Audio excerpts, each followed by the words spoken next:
Okay, PHP connect to MySQL। MySQL और PHP का connection कैसे बनाना है वो आज हम सीखेंगे, ठीक है। पहली बात तो ये PHP 5 and later can work with MySQL database using, ये वाला यूज करके आप क्या कर सकते हो, डेटाबेस यूज कर सकते हो। लेकिन जो लेटेस्ट है वो क्या यूज करती है, MySQL I extension. The I stands for improved version, ठीक है, इम्प्रूव्ड वर्जन है ये।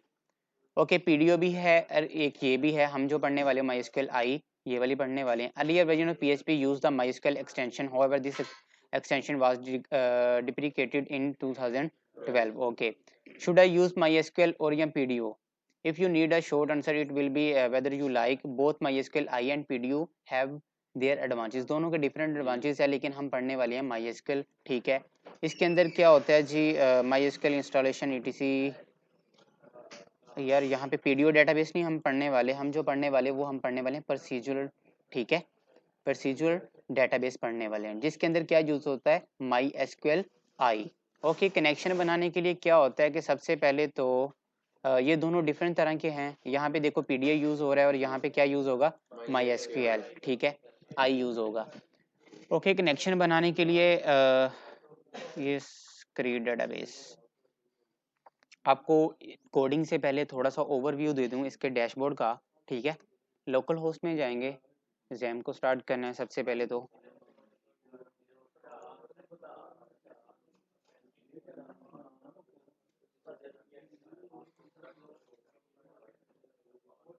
ओके, जैम को स्टार्ट करने के बाद आपने क्या करना है जी, अपने आ जाना है लोकल होस्ट पे।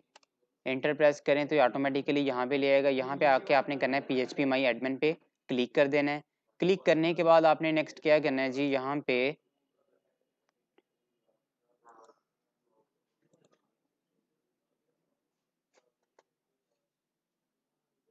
अगर ये आपसे यूजर नेम और पासवर्ड मांगे, यहाँ पे जो फर्स्ट टाइम आप ओपन करेंगे तो यहाँ से ये यूजर नेम और पासवर्ड आपसे मांगेगा, रिक्वायर करेगा कि यूजर नेम एंटर करो और पासवर्ड भी। तो यूजर नेम की जगह आपने टाइप कर देना है स्मॉल लेटर के अंदर ROOT रूट, ठीक है। और पासवर्ड के अंदर जो भी लिखा होगा वो रेज कर देना, पासवर्ड कोई भी नहीं लगाना। उसके बाद आप लॉगिन करेंगे तो डायरेक्ट आपका लॉगिन हो जाएगा। तो ये PHP माई एडमिन है। यहाँ से ये बेसिकली आपके पास डैशबोर्ड है, यहाँ से आप डेटाबेस को क्रिएट कर सकते हो, टेबल्स को बना सकते हो, कितने कॉलम्स बनाने हैं सारे यहाँ से भी बना सकते हो और क्यूरी के थ्रू भी बना सकते हो, ठीक है। कोडिंग के थ्रू भी कर सकते हो, डैशबोर्ड के थ्रू भी कर सकते हो, ठीक है। तो सबसे पहले हम सीखेंगे इससे कैसे बनाते हैं, ठीक है। सबसे पहले आपने जाना है यहाँ पे डेटाबेस के अंदर या फिर न्यू के अंदर क्लिक कर देना है आपने, ठीक है। मैं जाऊँगा डेटाबेस के अंदर। डेटाबेस के अंदर जाने के बाद आपको कहेगा क्रिएट डेटाबेस, तो मैं यहाँ पे डेटाबेस क्रिएट कर रहा हूँ आपके नेम से batch3b3 लिख देता हूँ, ठीक है। उसके बाद करता हूँ जी क्रिएट, तो ये कहेगा database B3 has been created. Create table, table बनाए कौन सा, तो मैं टेबल का नाम रख देता हूँ जी यूज़र। टेबल का नाम है जी यूज़र्स। कितने कॉलम्स चाहिए आपको, बाय डिफ़ॉल्ट जो होते हैं कॉलम, मतलब जो मैंडेटरी कॉलम है वो आपका एक तो लाजमी होना चाहिए यूज़र ID का, ताकि आप आइडेंटिफाई कर सको। लाइक आपके क्लास के जो रोल नंबर है वो सबके डिफरेंट है, नेम सेम हो सकते हैं, रोल नंबर डिफरेंट डिफरेंट होंगे, सेम नहीं हो सकते, ठीक है। ओके, हाँ जी, नेम सेम नहीं हो, अब नेम सेम हो सकते हैं, ठीक है। ओके, यहाँ पे आपको क्या करना है, एक कॉलम तो आईडी का बनाना है, उसके साथ में बनाता हूँ जो मैंडेटरी कॉलम है। सबसे पहले यूजर आईडी, उसके बाद यूजर नेम, यूजर पासवर्ड और यूजर जेंडर, चार कर लेते हैं हम। यहाँ पे चार कॉलम बनाने के बाद यहाँ पे इंक्रीज करने तो इंक्रीज भी कर सकते हो, डिक्रीज करने डिक्रीज भी कर सकते हो। गो कर देना आपने, ठीक है। गो करने के बाद आपको नेक्स्ट ये एक ऐसा डैशबोर्ड ओपन होगा। वन बाय वन हम चेक करते हैं। सबसे पहले आप दोगे पहले कॉलम का नाम यहाँ पे, ठीक है। कितने कॉलम बनाए थे, 4, 1 2 3 4, 4 कॉलम पूरे हैं। तो यहाँ पे आप लिखोगे कैसे यूज करते हैं प्रोफेशनली, वो भी तरीका समझ लीजिएगा। मैं बनाऊंगा U_ID, तो इसका मतलब क्या हुआ, यूजर ID, ठीक है। उसके बाद आप उसकी टाइप बताओगे, इंटीजर होगी, वार्चर होगी, टेक्स्ट होगी, डेट होगी। इंटीजर में होगी, जब आपकी आईडी होगी तो आपको आगे करेगा उसके इंटीजर में लोगे। अब बताओगे यहाँ पे लेंथ, लेंथ कितनी होनी चाहिए, 122 होनी चाहिए। कितना उसका मतलब डेटाबेस के अंदर वो किस हिसाब से स्टोर होनी चाहिए, मतलब ओवर के वो कितने करेक्टर होने चाहिए, उसका साइज कितना होना चाहिए। मतलब अगर 5 लिख देंगे तो 100 नहीं, वो साइज नहीं, बेसिकली वो जिस हिसाब से डेटाबेस में स्टोर हो रहा है वो साइज। तो यहाँ पे मैं नॉर्मल साइज कर देता हूँ इसका 50, ठीक है। सर अगर मैक्सिमम का दें तो कोई इशू नहीं है, लेकिन आपकी डेटाबेस हैवी हो जाएगी, इसका साइज बढ़ता जाएगा। 50 कर देते हैं, कोई इशू नहीं, कम भी कर दें कोई इशू नहीं है, आप 50 नॉर्मल रखें, ठीक है। उसके बाद डिफ़ॉल्ट क्या होना चाहिए, डिफ़ॉल्ट कोई चीज़ नहीं आनी चाहिए। उसके बाद कोलैबोरेशन, इसको भी आपने नहीं छेड़ना, एज़ इट रहने देना है। एट्रीब्यूट को भी आपने बिल्कुल नहीं छेड़ना। अगर आप चाहते हैं कि ये वाला एट्रीब्यूट आपका नल रहे, मतलब अगर इसमें वैल्यू ना भी आए तो आपका काम चल जाए, आप ऐसा चाहते हैं कि यूज़र आईडी कोई भी ना हो, मतलब रोल नंबर कोई ना हो, बच्चा हो, लेकिन नहीं, तो इस पे भी आपने क्लिक नहीं करना फिर, ठीक है। इंडेक्स होता है कि उसकी पोजीशन क्या होनी चाहिए, तो पोजीशन भी आपने सेट नहीं करनी। यहाँ पे एक ऑप्शन है आपके पास AI, नहीं ये नहीं करेंगे हम। AI stands for auto increment, कौन बोला? नहीं, ऑटो इंक्रीमेंट। AI का मतलब होता है ऑटो इंक्रीमेंट। मैं चाहता हूँ कि रोल नंबर, लाइक आपको लास्ट के अंदर अपने रोल नंबर्स यहाँ आपने रजिस्ट्रेशन की हो किसी वेबसाइट पे, तो ऑटोमेटिकली आपके ऑटोमेटिकली इंक्रीमेंट करता जाता है, तो आप वो फंक्शन चाहते हैं यहाँ पे? जी हम चाहते हैं, क्योंकि ऑटोमेटिकली AI पे आपने क्लिक कर देना, तो ये क्या करेगा, ऑटोमेटिकली आपका इंडेक्स भी सेट कर देगा, जिसमें ऑटोमेटिकली इंक्रीमेंट हो रहा है, इसका मतलब वो डुप्लीकेट नहीं हो सकती। अगर वो डुप्लीकेट नहीं हो रही तो वो प्राइमरी की है। की क्या होती है? किसी भी चीज़ की चाबी, आसान लफाज में। पढ़ी थी सर ये प्राइमरी की, सेकेंडरी की। कहाँ पे पढ़ी आपने? सेकंड ईयर में? फर्स्ट ईयर या सेकंड ईयर में आपने डेटाबेस पढ़ी है, उसमें पढ़ा होगा। जी सर। ठीक है, अच्छा ये प्राइमरी की क्या होती है कि ऐसी चीज़ जो इंडिविजुअली आइडेंटिफाई करती है, लाइक मैं हंसला बोलूँगा तो मे बी ये भी हंसला हो, वहाँ पे भी हंसला बैठा हो, दोनों देखेंगे। लेकिन अगर मैं इसका रोल नंबर या CNSE नंबर से इसको कॉल करूँ तो सिर्फ यही आएगा रिटर्न। इसी तरह डेटाबेस में अगर मैं वैल्यू पिक करूँ किसी बेस पे, आईडी कार्ड की बेस पे या यूज़र आईडी की बेस पे, तो देन सिर्फ एक ही रिकॉर्ड रिटर्न होगा। एल्स अगर मैं नोम से सर्च करता हूँ, may be 100 of records return हो जाए मुझे, तो मुझे क्या करना है, इसकी प्राइमरी की भी यही बना देनी। उसके बाद आते हैं कमेंट, तो कमेंट के अंदर आप लिख सकते हो जी दिस इज, कमेंट का पता है क्या होते हैं कमेंट? हाँ जी, दिस इज, क्या हो गया यार? प्लेस होल्डर तो नहीं होगा तो? नहीं, दिस इज यूजर आईडी, यहाँ पे वो कोई भी चक्कर नहीं है। इसके बाद मूव कॉलम, कॉलम को ऊपर नीचे मूव करना चाहते हो जी अपनी आसानी के लिए, वो कर सकते हो। उसके बाद आपने कोई भी चीज़ बाय डिफॉल्ट नहीं छेड़नी, जैसे हैं मूव कॉलम का मतलब है कि आप ये वाला कॉलम दूसरे नंबर पे चाहते हो, तो यहाँ से आप क्लिक कर दो, मूव कॉलम आफ्टर कर दो, फर्स्ट कर दो, ठीक है। उसके बाद जी क्या करना चाहते हैं, यहाँ पे अगेन दूसरा कौन सा हमारा है, use you underscore user name, ठीक है, यूजर का यूजर नेम है। ओके, अब इसकी टाइप क्या होगी, वारचार। आपने जो यूजर नेम रखना है वो वारचार रखना है। ये वारचार का क्या फायदा कि आपके इसके अंदर 1 2 3 भी आ सकती है, आपका इसके अंदर नेम भी आ सकता है, ठीक है, अल्फाबेट दोनों का कॉम्बिनेशन आ सकता है, लाइक अ स्ट्रिंग। इसकी जो मैं बाय डिफॉल्ट रखता हूँ आप 50 भी रख सकते हो, जो मैं यूज़ करता हूँ 122 कर देता हूँ, ठीक है। इससे ये होता है कि समटाइम नंबर जो है वो अपना नेम जो बढ़ जाता है तो कोई इशू नहीं होगा आपको। उसके बाद कोई चीज़ अब डिफ़ॉल्ट नहीं छेड़नी हमें, प्राइमरी की भी सेट नहीं करनी, तो कमेंट अगर आप ऐड करना चाहते हो तो कर दो। मैं कर देता हूँ दिस इज़,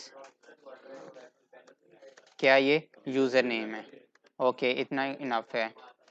इसके बाद अगेन मैं आता हूँ पासवर्ड पे, तो इस नहीं कुछ भी नहीं लिखना आपने, किसी को कॉलम को नहीं छेड़ना। तो इसके बाद यू अंडरस्कोर पासवर्ड, इसका पासवर्ड होगा, तो पासवर्ड भी मेरा वारचार में ही होना चाहिए ना। उसके बाद वारचार में करने के बाद आप क्या करोगे, यहाँ पे अब इसकी भी लेंथ 122 ही कर देता हूँ, और बाकी किसी चीज़ को नहीं छेड़ना, कमेंट सिर्फ ऐड करूँगा। कमेंट ऐड करने के बाद यहाँ पे लिख दूंगा पासवर्ड। पासवर्ड करने के बाद नेक्स्ट में क्या करूँगा जी, अपना यहाँ से लास्ट मेरा क्या है, यू अंडरस्कोर, नहीं वो चक्कर नहीं है यहाँ पे। अभी ये चीज़ समझो कि इसको क्रिएट कैसे करते हैं, ठीक है। यू अंडरस्कोर जेंडर, यूज़र का जेंडर क्या होगा, जेंडर किस में आना है, वारचार या टेक्स्ट भी ले सकते हो। हम वारचार ही लेते हैं ताकि हमारा डाटा, समटाइम ऐसा होता है कि हम वहाँ से भेज रहे होते हैं रिकॉर्ड 1 का मतलब होता है मेल, 2 का मतलब फीमेल, ठीक है। हाँ जी, जो भी अदर्स वगैरह आ सकता है आपका। ओके, इसकी लेंथ लेंथ देना चाहते हैं तो लेंथ भी आप डिफाइन कर सकते हैं। उसके बाद this is a gender. Okay, इसके बाद आपने क्या करना है, नेक्स्ट इसी पे आने के बाद आपने नीचे स्क्रॉल करना है और यहाँ पे सेव का बटन है, तो सिंपल आपने एक दफ़ा रिव्यू करना है सारी चीज़ों को कि ओके हैं जी, हाँ जी ओके हैं। उसके बाद आपने क्या करना है, सेव पे क्लिक करना है, तो आपका ये टेबल क्रिएट हो जाएगा, ठीक है। टेबल का स्ट्रक्चर देखना चाहते हो तो सिंपल आपने सबसे पहले, अब देखो यहाँ पे मेरे पास डेटाबेसेस शो हो रही हैं, ठीक है, डेटाबेसेस आ रही हैं, तो यहाँ पे B3 के नाम से आपकी मैंने बैच 3 के नाम से एक डेटाबेस बनाई, जिसका अंदर मैंने टेबल क्या बनाया था, यूजर्स। तो यूजर्स के अंदर मैं यूजर पे क्लिक करूंगा तो ऑटोमेटिकली ऐसा एक मेरे पास टेबल आ जाएगा, you underscore ID, this is user ID, you underscore user name, this is user name, you underscore password, ये पासवर्ड है, ये जेंडर है, ईटीसी। अब ये कह रहा है कि सिलेक्ट स्टैटिक, स्टैटिक का मतलब क्या होता है सीएसएस के अंदर, यूनिवर्सल। यूनिवर्सल। यूनिवर्सल क्या करता है, सब में से। सब में से, सब में से नहीं सबको ही, सबको। हाँ सब में से और सबको डिफरेंट है। ओके, यहाँ पे आप क्या करोगे, सिलेक्ट स्टैटिक, स्टैटिक मीन सब चीजें, ठीक है। ऑल क्या है, user ID, user name, password और यूजर जेंडर। फ्रॉम कहाँ से, यूजर से, सिंपल सी क्यूरी है। उसके बाद देखो आप इसका स्ट्रक्चर चेंज करना चाहते हो, व्यू करना चाहते हो तो स्ट्रक्चर पे क्लिक करो और यहाँ पे लाइक आप एक कॉलम को डिलीट करना चाहते हो तो सिंपल आप क्या करो, इस पे क्लिक करो और यहाँ से ड्रॉप कर दो, ठीक है। एडिट भी कर सकते हो, हर चीज यहाँ पे अवेलेबल है, ठीक है। अब देखो यहाँ पे इस पे क्लिक करना है तो क्लिक करके यहाँ पे कर दो जी चेंज करना है तो ऑटोमेटिकली आपको ये यहाँ पे ले आएगा, जो आपने चीजें सेट की हैं वही सेट होंगी। एल्स इसका अगर इसको मॉडिफाई करना चाहते हो कमेंट को, इसकी लेंथ को, तो आप मॉडिफाई कर सकते हो, ठीक है। उसके बाद नहीं करना चाहते हो तो इसको करो जी बैक, ब्राउजर में आ जाओ और यहाँ पे स्ट्रक्चर पे अगेन आओ। ड्रॉप करने का मैंने बता दिया, ड्रॉप का मतलब क्या होता है, डिलीट करना चाहते हो इसको, कॉलम को नहीं रखना चाहते, मॉडिफाई करना है देन भी कर सकते हो, नेम शेम चेंज करना है वो भी कर सकते हो। अब देखो यहाँ पे एक की सी शो हो रही है, ये चेक करें तो ये देखने से पता चल रहा है ये क्या है, इसकी प्राइमरी की। अगर इस पे आप कर्सर भी लेके जाएंगे तो ये आपको टाइटल शो कर रहा है कि this one is a primary की। कोई मसला यहाँ तक।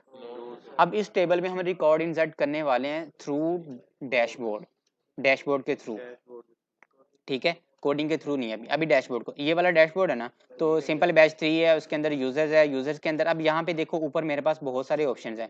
पहले दो ऑप्शन तो हमें क्लियर हो गए, ब्रोस का भी, ब्रोस मतलब उसका डाटा वगैरह देखना है, दूसरा स्ट्रक्चर का भी, एसक्यूएल का भी। एसक्यूएल का भी चेक करवाता हूँ आपको, दिस वन क्या है। डैशबोर्ड के थ्रू मैंने आपको बोला कि रिकॉर्ड इंसर्ट करना, तो सिंपल आप यहाँ पे इंसर्ट पे आ जाए ऑप्शन नंबर 5 पे। तो इस पे आपके क्लिक करने के बाद आप क्या करें जी, नेक्स्ट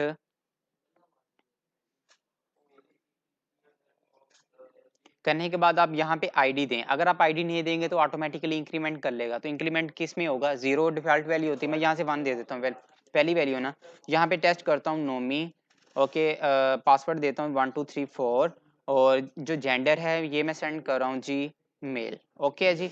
एक वैल्यू इंसर्ट करनी है मुझे, एक करनी है तो गो कर दूं, अगर मुझे दूसरी वैल्यू भी करनी है तो यहाँ पे दूसरी वैल्यू भी लिख के इकट्ठा गो कर दूं, ठीक है। एल्स आप क्या करो, यहाँ से गो करोगे तो ये आपको नोटिफाई भी करेगा कि योर वैल्यू 1 रो इंसर्टेड।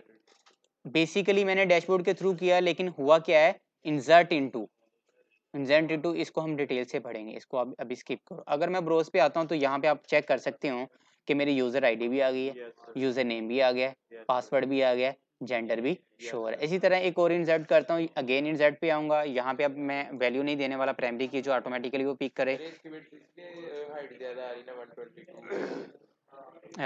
एक सेकंड मैं ये प्रैक्टिकल कर लूँ, आपको बताता हूँ किसकी बात कर रहे हो। जेंडर इसका जी फीमेल कर रहे हैं, फीमेल करने के बाद गो करता हूँ, रो इंसर्टेड, ब्रोज करता हूँ जी। अब पूछें क्या पूछ रहे हैं आप। नहीं सर, वो जो टेक्स्ट एरिया का वो आ रहा था साइज ज्यादा, मैंने हाँ जी, वही हाँ तो जी, जैसे कि 122 जी जी, वो उसकी वजह से ही है, ठीक है। अच्छा ये समझ आया, जी सर। ओके हो गया। जी सर, ये डैशबोर्ड डेटाबेस क्रिएट करनी आ गई, डैशबोर्ड। अच्छा इसको मैं, मतलब मेरे से ये जो जेंडर है ये गलत इंटर हो गया है, तो इसको मैं एडिट करना चाहता हूँ तो मेरे पास यहाँ पे ये एडिट का ऑप्शन है, तो सिंपल मैं एडिट पे क्लिक करूंगा तो ये मुझे पूछेगा कि ये टेस्ट को चेंज करना चाहते हो, दिस वन चेंज करना चाहते हो, मैं ये जेंडर चेंज कर रहा हूँ मेल, ओके करके गो करता हूँ तो आप चेक कीजिएगा यहाँ से ये मॉडिफाई होके इसका भी चेंज हो सकता है। अगर आप ऐसा नहीं करना चाहते यार मैं इस चक्कर में ना पड़ूँ, डायरेक्टली इसी वैल्यू को चेंज करना है, तो इस पर आप डबल क्लिक करें, इसको 5 6 7 जितनी भी अपना चेंज करना है, चेंज करने के बाद ओके पे क्लिक कर दें। 1 रो अफेक्टेड, अफेक्टेड क्या हुआ है, बेसिकली आपका अपडेट हो चुका है, कोई मसला यहाँ तक।